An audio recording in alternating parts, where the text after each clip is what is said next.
everybody, Jason Burmis here with John Fitch. It is Mixed Martial Mindset. It appears that we're actually streaming live on YouTube this week, unlike last week. John, how was the past weekend for you? It's good. Had the kids, and we, did some Halloween prep stuff, cut some pumpkins, went to the pumpkin patch. We went to the costume store, look at all the scary stuff. It's a good weekend. So what's the verdict on what you guys are all going to do? Are we going to do a themed costume with the Suns this year, or what? No, they tend to want to pick their own whatever. Because I let them, they get a costume with their mother, and then I let them do a costume change if they want. So then they end up getting 2 sets of costumes. So. And 2 sets of candy and 2 sets of Halloween, and it kind of makes, I remember, see, if I didn't have like the religious crazy on one side of my family, you always hoped for that, but I don't think I got to trick or treat until I was either about 9 or 10, ever. Oh, really? No, they didn't even, my mother didn't even let me go to school on Halloween. So we didn't even get like the in-day. Wow. Yeah, we'd have to stay home from Halloween. Eventually, my father broke us free of that. We got to do it a couple times. And then later on in adult life, being robbed of it as a child, it's become my favorite holiday. However, this year, I don't know a bunch of people. I don't know where I would go as an adult, all dressed up and have some fun. Although I finally did hit some bars. Just walk around town. I'm thinking about it. Whatever. I'm new guy. Yeah, I'm the new guy. But the kids are going to be able to trick or treat, so that's good. At least they're going to have something. We might hit a haunted house this week. I'm kind of excited about that. I got to hit some live MMA this weekend, John. Crowds. Wow. Yeah, crowds of almost 1,000. A little too much social.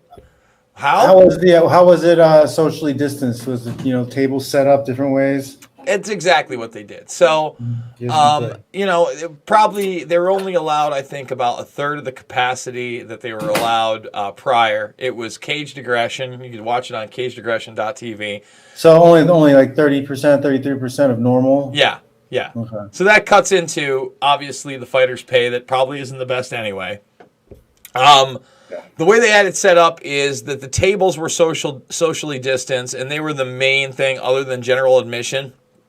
But the general admission, it's not like they were skipping seats. You know what I'm saying? How many people could you have at the tables? 8. So you could have 8 people at a table, which, about picnic-sized table. Nothing too big, nothing too small. Everything was pretty reasonable. I think the tables were like $400, so it worked out to $50 a person if you had 8. Not terrible. And then Ultra Cage side, which I did the second night, was $70. $12 beers. The beers were $7 for the tall boys, or the like if you got a fancy IPA, but I think it was something like 4 or 5 for the beers. Still not terrible. IPAs. Yeah, those fancy IPAs. At least they came in a can fresh, and it wasn't like some rotten keg. Exciting fights, a lot of amateur stuff. And then into the, but really just being around people is what felt good. You know what I mean? Yeah, like last week, Lee Toots was in town, and we went out to dinner one night, and there was a bar that had outside patio. We went after we went and ate, met up with some people, and it was just really nice to be around people and feel energy around people. It was good. Healthy. Yeah. Absolutely. It was. And I'm not even a people person. I'm a kind of a hermit. I don't like most people. It's not that I dislike them. I'm mostly neutral, and I just stay away. I guess kind of being in a new spot and try to check out the scene. Obviously, I'm a little bit more open to going and meeting people. But no, I'm with you. I hear you. It's not like I'm calling somebody every weekend. Hey, what's the plan? Where's everybody meeting up? There is no everybody for me. I'm more one of the guys that kind of ends up going out by himself or meeting somebody for a drink and then kind of seeing where it goes. I like my independence. But we went to the after fighter party at Ruby's the second day, and I actually met a ton of really cool people. Me and Jeffrey Wilson of the Conspiracy Farm hung out for some time. The guy that won the co-main was right next to us. really strong looking 205er. He went up a weight class, fought at 214, and deaded the guy with a counter. I think it was either a counter left or pretty sure it was a counter left, not a counter right on the guy coming in. But everybody just super nice, especially after a MMA event. Bartenders not wearing masks, John. Women. Wow. There were women there. It's unbelievable. Women. Women. Who knew in 2020 you could go to a place with women? No social distancing. Ain't chicks are saving a lot of money on makeup. I don't know, dude. Or they got to put like extra money and time into the eyes because that's all you get to see. Well, it depends on how much Snapchat filtering they want to do. So if they want to go full filter, they could probably save a little on the makeup. Yeah. But if they want to really wow you with the high definition video and no angel wings or a dog face, then maybe they really do have to work on those eyes. That was one of the things I saw. I saw this girl. She's actually a bartender back home, and she posted some ridiculous new profile selfie. And I go, Bree, that's not you. I go, that's not you. That's Photoshop. I go, you're pretty enough. You got, they're exaggerating the breasts. Your eyes look like a doll. Your face is all smudged out. It's elongated. Give me a break. You don't need to do this. That's such a weird, like, who are you fooling? You have no contours in your face at all. It's just like a blur. Get out of here. It does not look good. Like, I even made the mistake on one of my hump day hotties or whatever. I posted a girl and she probably used the whatever thing on her butt because like one of the boards was warped. I didn't notice. Wait, so the floorboard behind it got caught up in the Photoshop filter, and you could tell it got like warped up, and it just I don't get it, man. And listen, they had the ring card girls, attention, you get attention points. Yeah, I don't know. A lot of butt stuff. Release. A lot of butt stuff. A lot of butt stuff lately. And I was just like, I think my favorite ring card girl was the one without the butt and more like gothy, the non-blonde, the non-traditional. She's probably my favorite out of the three. But even watching it, I'm just thinking to myself, man, I'm just so glad that was never like an option for me. Like there was never a time I'm like, yeah, I'm going to wear an outfit like that and crave attention from a bunch of dudes. And you can hate me on that, ladies. I'm just saying I'm fortunate enough. There are girls monetizing on it and the OnlyFans. That's buying their first homes. I see it all the time. And I actually talked about that to somebody I was sitting at the ring with. Not my thing, go. Before we get started, I want to let everybody know that we're both over on Rockfin. And John, today... Yep. I started doing my live and exclusives at Rockfin. So today you can see it, the 10, 19, 20th. They're nice enough to be featuring it over there. So now if you're a premium member, you can get all of today's show. If you're not a premium member, I released 3 videos from that, but you still miss a good 35, 40 minutes. But if you had tuned in during the show for free, you could have just been a member. We stream it for free, and then we make it premium after the fact. So Rockfin is really the way of the future. And by the way, the Ray token's not too shabby right now. I think it was at 88 cents sometime today. I've actually cashed out on a little bit of Ray, a little scratch while I'm here in Iowa. Nice. To make things a little bit more comfortable. And I want to remind everybody that thegruelingtruth.com is where you can find the podcast after the fact. They just got fully demonetized on YouTube yesterday without explanation. Jeez. Yes, they're going after controversial sports channels now. Oh, man. On YouTube. Another reason why both John and I are on the Rockfin to get away from the YouTube censorship. Luckily, we survived Purge 3, but we don't know. It's got to give. Like, when's he going to give? Like, when's the breaking point? Because we do have, Rockfin, and I'm sure some other platforms will probably pop up to combat like that kind of censorship because capitalism. Like somebody's going to be like, hey, we can make money by not doing that. So, like, when is it going to come to a head where they try to just shut that down completely, and then it's like wartime, like Civil War time, Well, I'll say this. Or does it come to Supreme Court decision on something?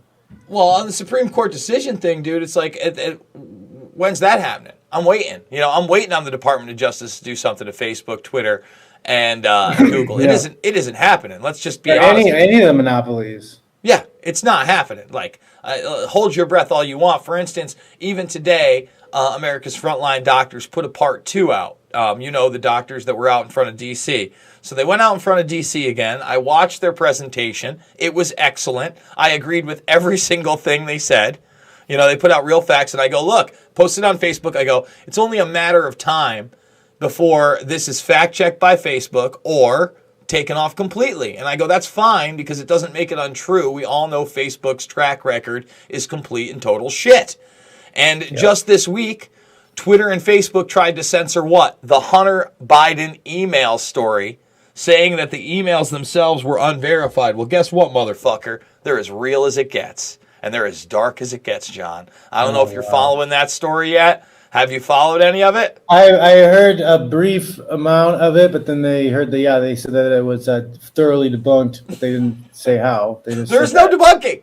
There's been no debunked. Okay, let me just repeat that. Hey, YouTube, look me in the eyes. I want to let you know they're 100% real. The emails are real. The collusion with the Ukraine is real. The backdoor nepotism with China is real. All of that is real.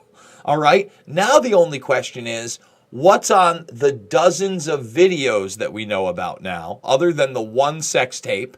What's in the thousands of images? And what's in the audio and text messages on that laptop? Those are the real questions, John. And did you see the Chinese dissident? Do you want to get into conspiracy theory territory? Let's do it.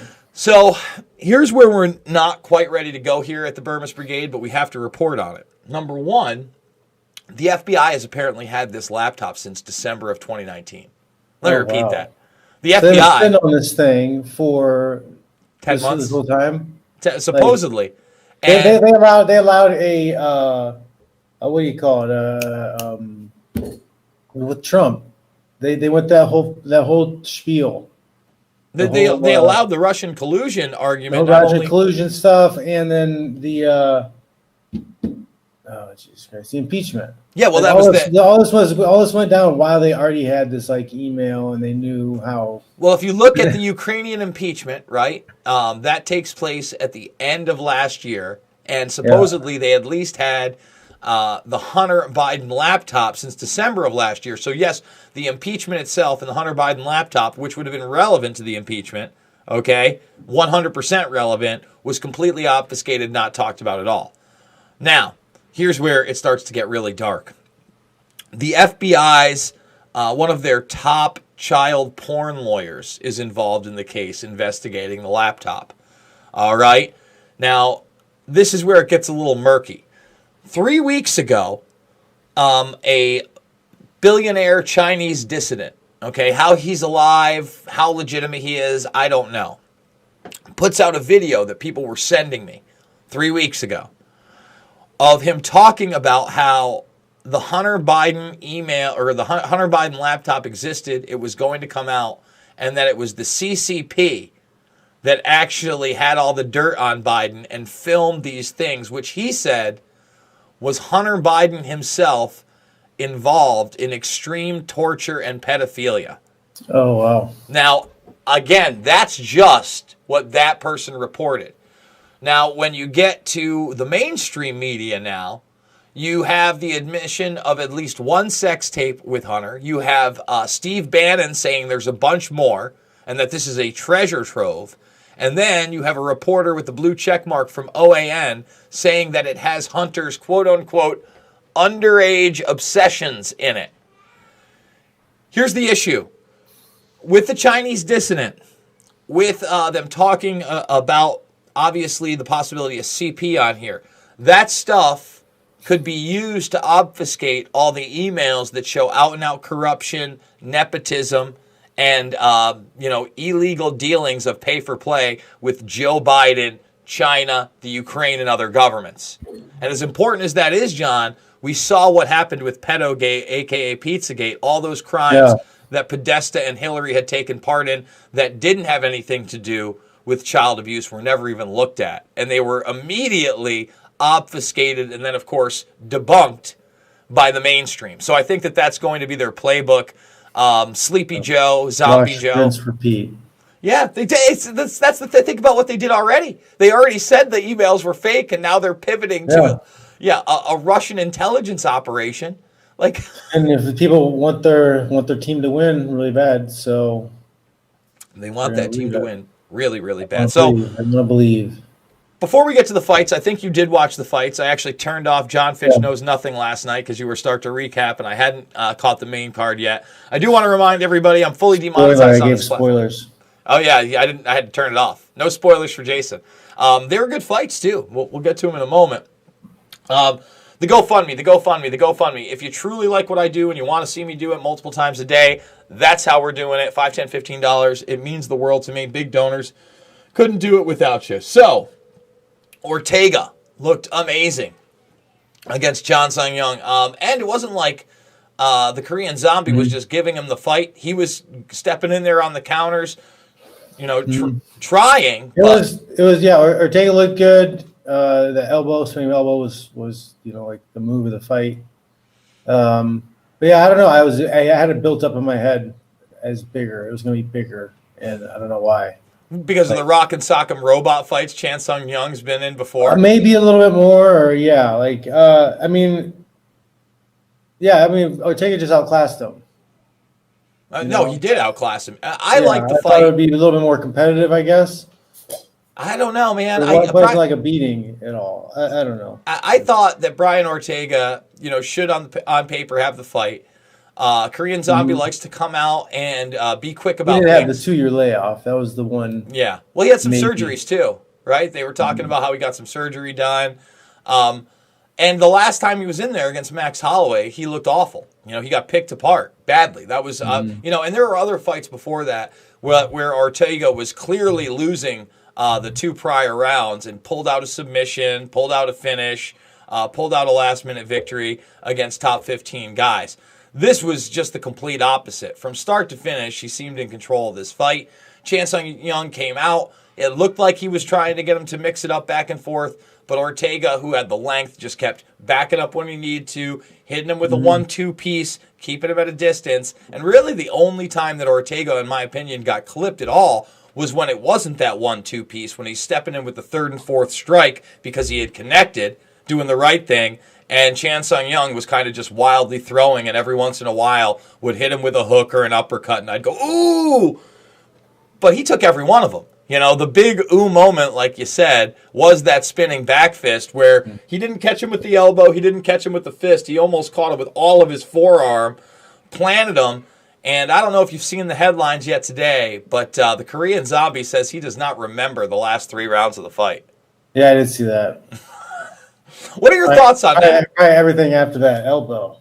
Yeah, what are your thoughts on that? Do you think does that happen more often than people like myself think? It happens. You lose time. You lose the order that things happened in. That often happens.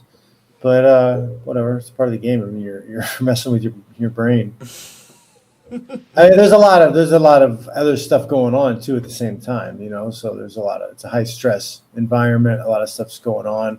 Like a lot of times I have to watch the fight back in order to put things in a chronological order. Everything's just kind of like mushed together at first. Andrade versus Chikagan, really quick fight. That's the sound she made when she got hit in the body. Oh, that last crushing shot. Man, oh my goodness! Sorry, she was starting to leave the cage. Oh my goodness! And that was listen. I got all the respect in the world for Chikagan for taking this fight, looking like she'd stepped up her game. But Jessica Andrade just looked awesome. She looked like she was cut up. She looked like she was focused, vicious.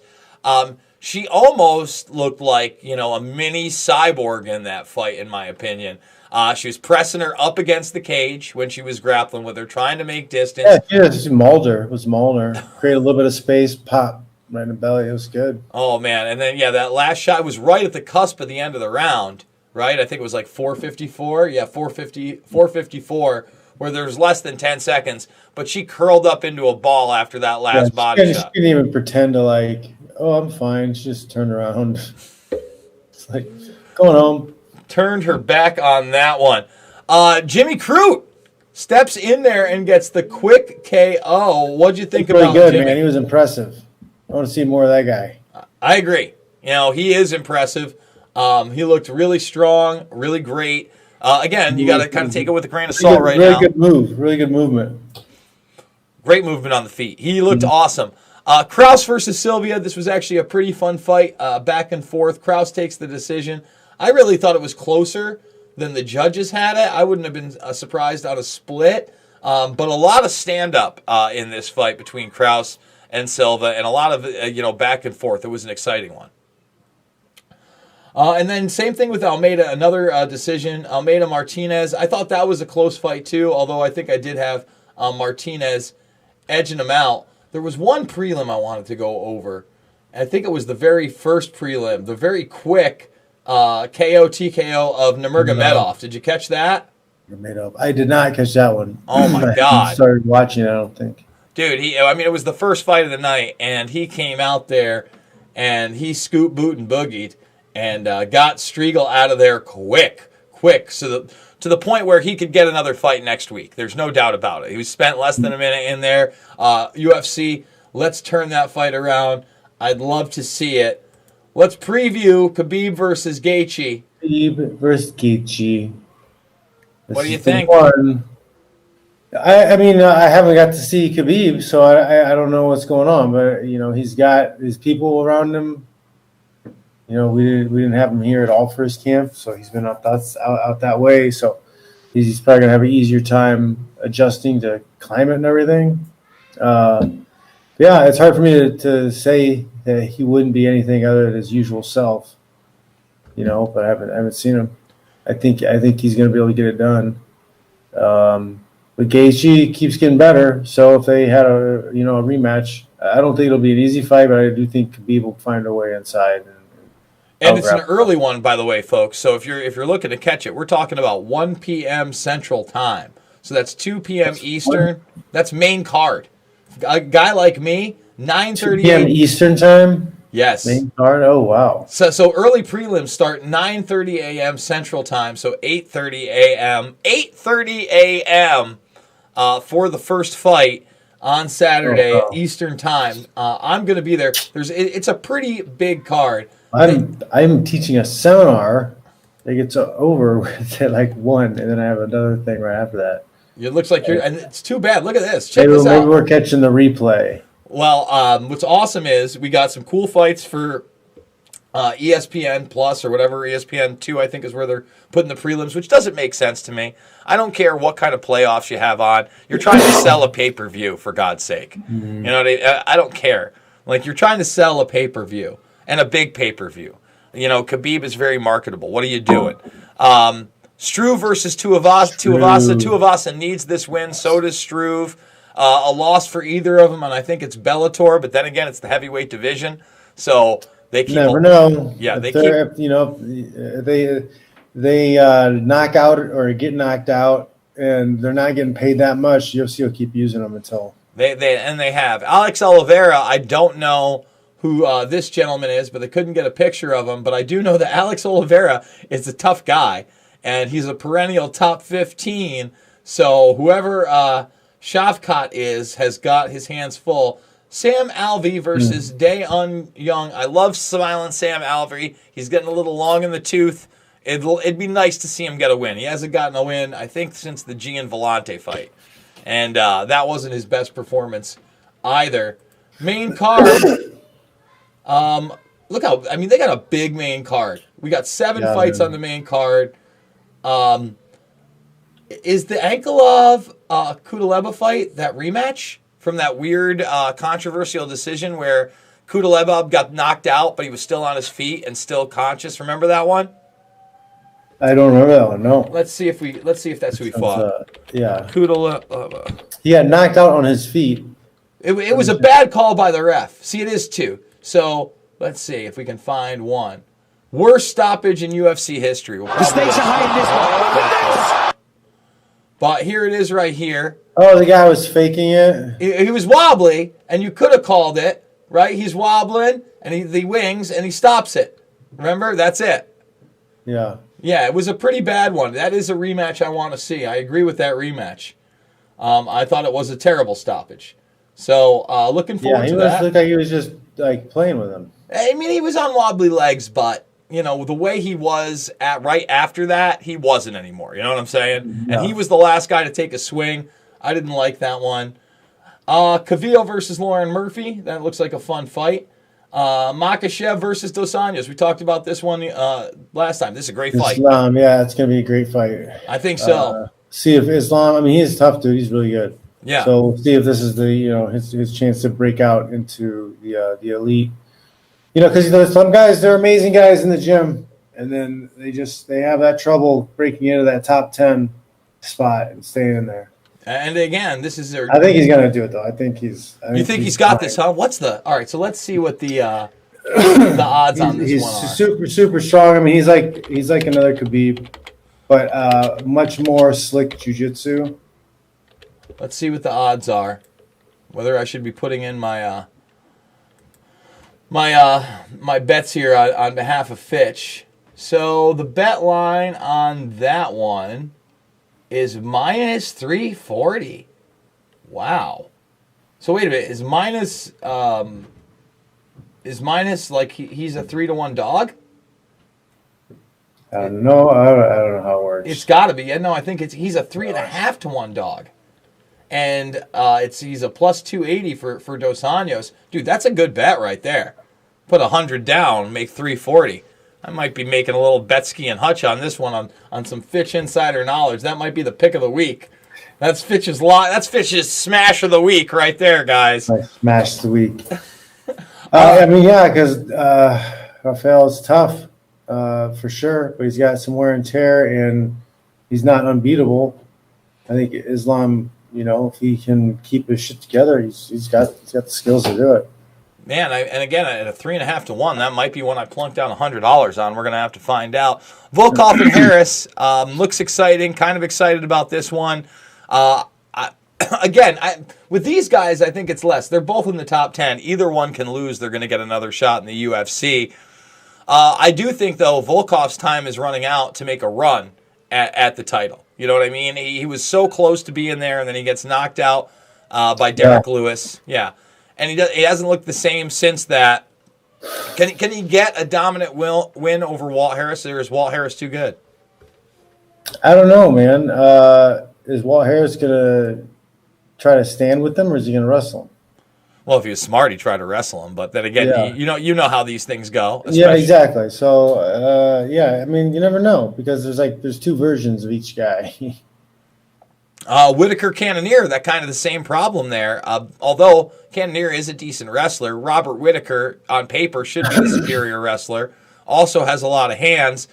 Does he try to crowd Jared Cannonier, and try to dirty box a little bit, then take him down? Should he go straight away for the takedown, or are we going to see a kickboxing? Yeah, if I was Whitaker and I was fighting somebody like Cannonier, I would definitely get inside, push him up against the cage. If I was going to get takedowns, it would be from some kind of clinch or something off the cage. But yeah, I'm not going to put myself in danger of getting smashed in the face with his power. I'll do a lot of head movement to try to get him to throw first, so that I can counter and get inside. But I think that's where the smart play is in the early rounds. In the first round, second round, definitely. Get inside, pummel with him a bunch, dirty box on the fence, and then see how you go from there. See if you can blow his arms up and get him throwing really, really loose, lethargic punches.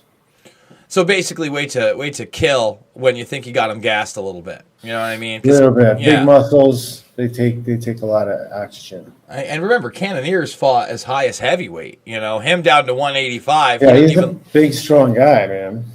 He doesn't even look like the same dude that started in the UFC. So, Fitch, getting out of the realm of MMA a little bit. Last week, and you should have joined us. You missed out on a good one, my friend. But we did. It's a Monday. It's kind of hard because I have my kids on Monday night. It's every other week. It would be a long time to not engage. Yeah, well, you can jump in and out whenever you want. The thing is that every time I go in there, there's somebody that's huge. You know who we got this time? He got Greg Palast, who is, this guy who's been around for. Plus, yeah, I reporter, journalist. Yeah, I used to follow him. Yeah, so Greg has done amazing work on voter fraud for years and years and years. The best democracy money can buy. Worked for the BBC, been published by The Guardian. I interviewed him way back in the day, think 2008 or 9 during the Obama administration, talking about voter fraud then. But since then, he's kind of, especially in these last couple of election cycles, he's shifted from what I would argue was nonpartisan completely to seem to, be promoting a lot of the lefty talking points. Now, he's not a Russiagate guy, but he believes the other way around, that it's the Trump administration that is going to steal this election. That it's they and the Proud Boys and the Boogaloo Boys that we need to be worried about. So it's such a bizarre thing for me, it's like an intelligent person to not see the deaths or the destruction or the fires and all this stuff. And tangible evidence of bad things. Yeah. And then everything else is an accusation that might happen, could happen, or suspected. Well, there's actually no actual tangible evidence at all that supports what they're claiming. Mm-hmm. And it's wild to me. You'd be look at all these things, it's on TV, it's on the news. It's, even CNN has to cover some of this stuff. And you're saying that is worse than what? What are the other guys doing? Well, he was trying to say that Roger Stone was now in control of the Proud Boys. And that didn't ring true to me. As you guys know, the Proud Boys was originated from Gavin McInnes. He takes a very decentralized role. He doesn't consider himself a leader. He doesn't show up at the majority of the events. It's very rare you see McInnes even at one of these events. And he kept referring. It's a silly drinking club. And it's not a white nationalist group. There's nothing racist about it. A large percentage of them are not white. There's Filipinos, Mexicans, black dudes, Indian guys. They have it's mixed race, and then guys have mixed race children and wives, and it's just it makes no sense at all. And he kept saying they were going to be intimidating black voters, and I just said, Greg, I don't see the evidence of that. And he's like, well, Roger Stone 20 years ago organized all these people at the polls in Florida. And I go, yeah, that's 20 years ago. I go, we haven't seen anything like that. And, I would be more worried post-election from either side than people stopping voting at the polls. I go, no matter what happens. The mail-in votes and stolen votes and all that stuff, I think that's a bigger problem. But he was spinning that too. I asked him straight up how he felt about that, and he didn't think that there would be the large-scale corruption on that end this time around, and that it was so bizarre. It was the weirdest conversation. You could see, most of the people that come on there, I'm not going to lie, they got a little bit of a stiffy for Trump, whereas I'm usually the one challenging them on some of the Trump policy, but at the same time, you know me, I'm pretty fair. I get it. Yeah. I don't even care more about the truth than anything else. I don't care about sides. I'm not on a side. I'm an independent. I don't care.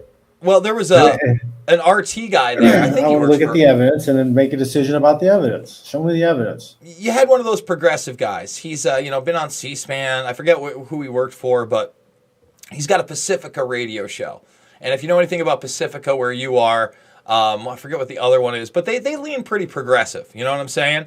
And even he was challenging Greg Palast on his narrative of the election. And I asked him point blank, I go, look, it was the last question we got in before he left. I said, Greg, don't you think that when you have somebody like William Crystal on the neocon end playing Donald Trump in a war game, and then John Podesta playing Joe Biden in a war game, both in a nonpartisan effort to get him out of office, don't you think that there's a concerted effort by both parties to get him out? And he goes, what? You don't like it? It's democracy. I'm like, how is that even an answer? How is John Podesta and, it's kind of a dissonance. They have, your brain can't make it fit, so you blurt out something, I get it. Democracy works with both parties, but when you have, my point was obviously a warmongering neocon on one side, and you have a warmongering neoliberal on the other side, And remember, at face value, John, they're supposed to be diametrically opposed, right versus left, conservative versus liberal. Yet they're coming together. They do all the same stuff. Like Exactly. All the stuff they agree on 100% every time. It's like they're showing their true stripes, right? Together. They're showing their teeth, and it shows corruption, shows anything but democracy to me. I mean, these people have more wealth, power, and influence than you or I. Their vote will definitely be counted. Their lawyers will be able to take legal issue with polling stations, with local governments, with municipalities. Will you and I be able to do that? No fucking way. So I didn't, and not only didn't I love the question and answer, I was just happy to get him on the record. He looks like he would never do my show, especially after that. But that's the whole study that people who are on the left don't read or consume any news from anybody in the middle or on the right. They only get news from their bubble. So they never have anybody ever push back on them. So if they ever leave outside of their bubble, like everybody's a fucking Nazi, because like they can't believe that you would even push back at all on any of the things they're saying, because it's never happened before. I'm just so tired of the Nazi stuff. I'm so tired of the mainstream media making Trump say he's not a white supremacist or, won't condone white supremacy. He just did it again at the town hall. And, John, I was watching a documentary this week. I was watching the Phenomenon documentary. Have you heard about it yet? It's the latest UFO documentary by the people that did Disclosure. It got a little headway because of there weren't real revelations, but they do a section on where UFOs supposedly shut down and took control of several nuclear facilities. That's one of the big things in there. And I'd seen that stuff over the years, and they actually took a lot of it from a 2010 National Press Club presentation by old military people, right? But they had Harry Reid on. Now, Harry Reid was the Democratic Senate Majority Leader for some time, okay? And there's this moment where Harry Reid is talking to the camera, and he's talking for a good 10, 15 seconds, and he's going like this, John. He's got the OK symbol on both hands going like this, clearly just describing something going like this. And I go, holy fucking shit. If that was Donald Trump talking about anything and doing that with his hands, it would have been, he's signaling to the Nazis. But Harry Reid can do it. And all narrative control, man. It's just... Well, obviously, John, I don't think that Harry Reid was signaling to white supremacists. I think that the OK symbol has been around generationally and culturally in this society. Very, very long time. For a very, very long time. And the picking and the choosing. For instance, did you catch any of the town hall with Trump? I did not. I kind of unplugged.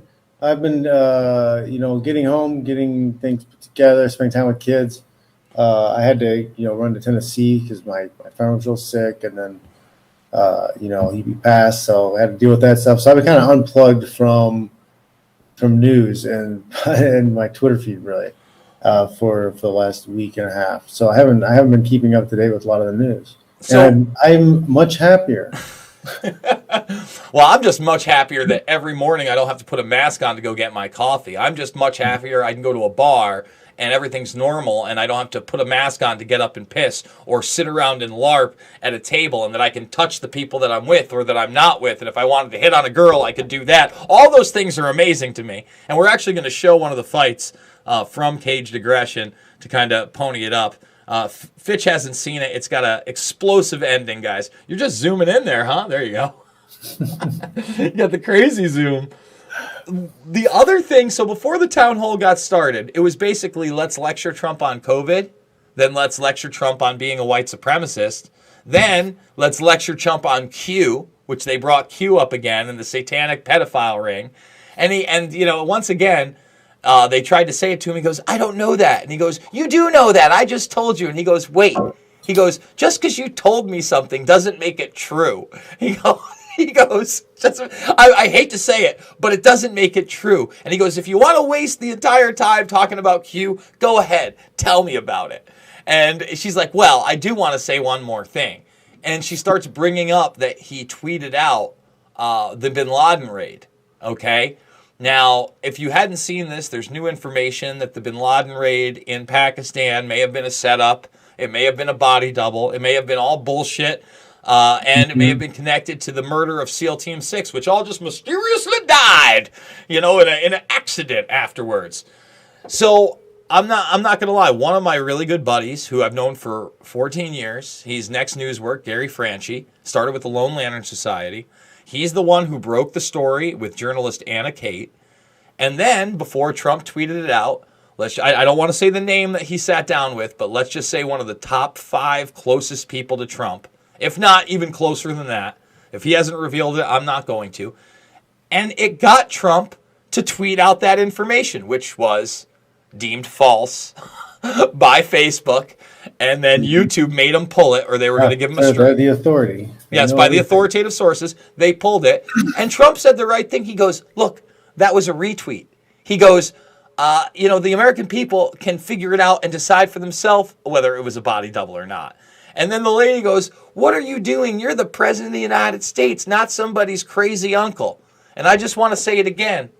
Bitch, I am somebody's crazy uncle, and I will school your ass on 9/11 again and again and again. And you are not the authority of truth. You have never been the authority of truth. You are a gatekeeper of truth and a promoter of lies, hate, and fear by a predator class. That's the fucking reality, and that's why the guy has a backing, because he's the only guy in recent memory to call you guys out on your bullshit on any level.